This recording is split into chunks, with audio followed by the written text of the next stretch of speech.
کس پہ ذمہ داری ڈالی ہے؟ نہیں رعوف، اس میں بنیادی بات تو یہ ہے کہ ویسٹ کو تو بلیم کرنا بنیادی طور پہ ایک شکست خوردار مسخ شدہ ذہنیت کا کام ہے.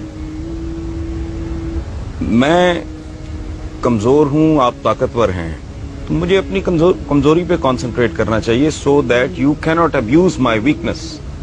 ایک بات. دوسری بات یہ ہے کہ ویسٹ، خاص طور پہ امریکہ کی آپ بات کر رہے ہیں، یہ تو ویسے جمعہ 8 دن کی بات. آپ کی تو ساری تاریخ ہی اس طرح، آپ کی ساری تاریخ ایک دوسرے کی گردنیں کاٹنے پر مشتمل ہے. یہاں میں ایک بات کی وضاحت میں اکثر کرتا ہوں کہ بھائی جب تاریخ کو دیکھو تو بغیر تعصب کے دیکھو. آپ لوگ اگر تاریخ کو مسخ کریں گے، تاریخ کا کچھ نہیں بگڑے گا، وہ آپ کو مسخ کر دے گی.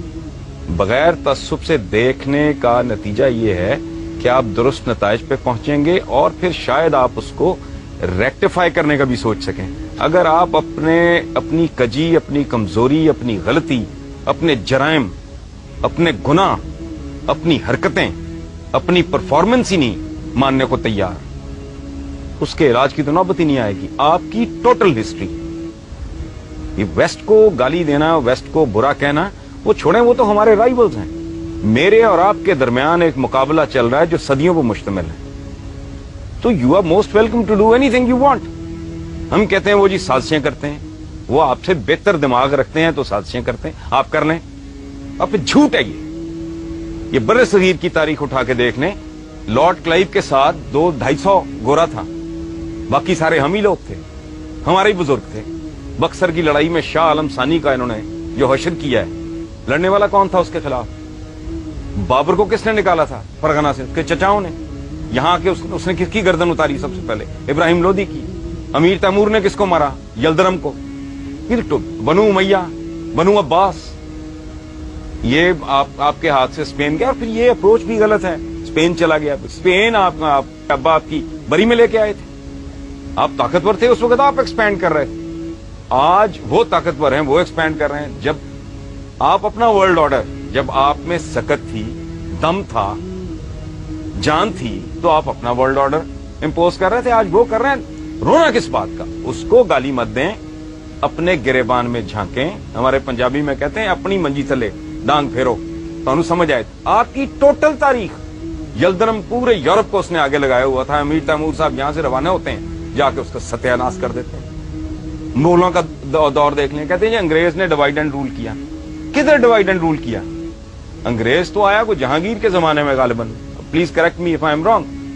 سر تھامس رو وغیرہ، اس سے پہلے جو آپس میں ایک دوسرے کی گردنیں کاٹ رہے تھے. تقریباً اس وقت آیا جس وقت بابر آیا، اور انگریز جہانگیر کے دور میں تقریباً اس وقت. ٹھیک ہے، اچھا. اس سے پہلے جو مغل شہزادے ایک دوسرے کی گردنیں کاٹ رہے تھے، باپ کو اندر کر رہے تھے، سگے بھائی مار رہے تھے، شیر شاہ ان کے ساتھ لڑ گیا. یہ ٹوٹل پاور پلے ہے، صدیوں سے چل رہا ہے. محمد بن قاسم کو کھال میں سی کے بش نے بھیجا تھا. عبیدہ بن الجراح کے ساتھ کیا ہوا تھا؟ آپ کے جتنے جنرلز ہیں جس کو آپ اتنا گلوریفائی کرتے ہیں، کبھی اپنے بچوں کو پڑھائیں ان کے انجام کیا ہوئے تھے؟ ان لوگوں کے ساتھ کیا کیا آپ نے؟ کرنے والے کون تھے؟ اب یہ قدم قدم پہ سازشیں ڈھونڈنا، ان میں کیڑے ڈالنا اور لوگوں کو بتانا کہ جی وی آر دا بیسٹ. مجھے ایک اور بات بتائیں آپ لوگ، یہ ینگسٹرز بیٹھے ہیں، یہ غدار پیدا کرنے کا ٹھیکہ آپ نے کیوں لیا ہوا ہے؟ غدار آپ میں ہی یہاں کیوں پیدا ہوتے رہے ہیں، گوروں میں کیوں نہیں ہوئے؟ اس کی وجہ ہے رؤوف صاحب، غدار ایک خاص کلچر میں پیدا ہوتا ہے. جہاں فرد اور ریاست کا مفاد اس طرح ہو جاتا ہے نا، وہاں غدار پیدا نہیں ہوتے.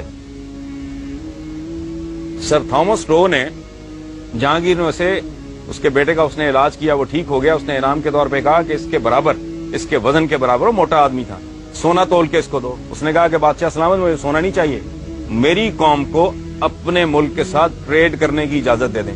آپ کے پاس یہ وفا 2007 میں نہیں ہے. آپ کے لیڈر سوئس بینکوں کے کیس بھگت رہے ہیں. کوئی کرپشن کنگ کہلاتا ہے، کوئی کرپشن کوئین کہلاتی ہے. آپ کے ساتھ، آپ کے پاس اپنی بدنصیبی پہ غور کریں، یہ کمٹمنٹ 2007 میں نہیں ہے. جو گورے کے پاس، چونکہ میگنا کارٹا کے بعد انہیں یہ احساس ان کے اندر جنم لینے لگا تھا کہ میرا اور میرے ملک کا، میری اسٹیٹ کا مفاد. تو یہ اس طرح کی بات ہے. اچھا میں ایک چھوٹا سا سوال یہاں پہ اور پوچھوں، چونکہ بنیادی طور پہ جس طرف ہمیں چلنا ہے، ہم آج کی بات کریں، ماضی کے سبق جو ہے اس سے ہمیں سیکھنا چاہیے، لیکن کیا کوئی ایسی صورتحال ہو سکتی ہے، اس وقت 3 مکتب فکر کے لوگ ہمارے پاس موجود ہیں، کوئی ایک چیز کے اوپر ہم اتفاق کر لیں، کیا ایسی کوئی صورتحال نظر آتی ہے کہ باہر کو ہم کیونکہ دیکھیں نا پوری دنیا ہماری طرف دیکھ رہی ہے، ساری دنیا میں اس وقت ملون و متون جو ہے وہ مسلمان ہے، حرکتوں کی وجہ سے نہیں لیکن کوئی فیوچر میں کوئی صورت نظر آتی ہے کہ شاید ہم تعلیم حاصل کریں، ہم انسان کی رؤوف صاحب جہاں آج انسان کھڑا ہے اس میں آپ کی کنٹریبیوشن کیا ہے؟ آپ سے مراد میری، ہم سب کی 1 ارب 40 کروڑ مسلمانوں کی کنٹریبیوشن کیا ہے؟ یہ ایک پیمپر نہیں دے سکے بنی نوع انسان کو، یہ بال پوائنٹ نہیں دے سکے، یہ گاڑی کی ونڈ سکرین صاف کرنے والا وائپر نہیں دے سکے۔ 56-57 اتنے لگ بھگ مسلمان ملک ہیں، ایک میں بھی جمہوریت نہیں ہے، ڈوب مرو۔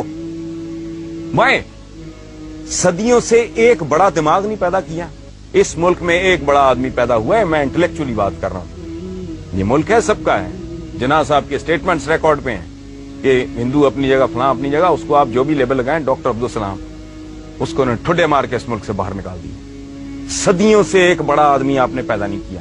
اوقات یہ ہے کہ ایک ایوریج لیول کا، ایک عام سطح کا دانشور بات کرتا ہے کلیش آف سیولائزیشن، یہ اس کو سر پہ بٹھا لیتے ہیں اور پوری دنیا میں ڈیبیٹ پہ شروع ہو جاتی ہے۔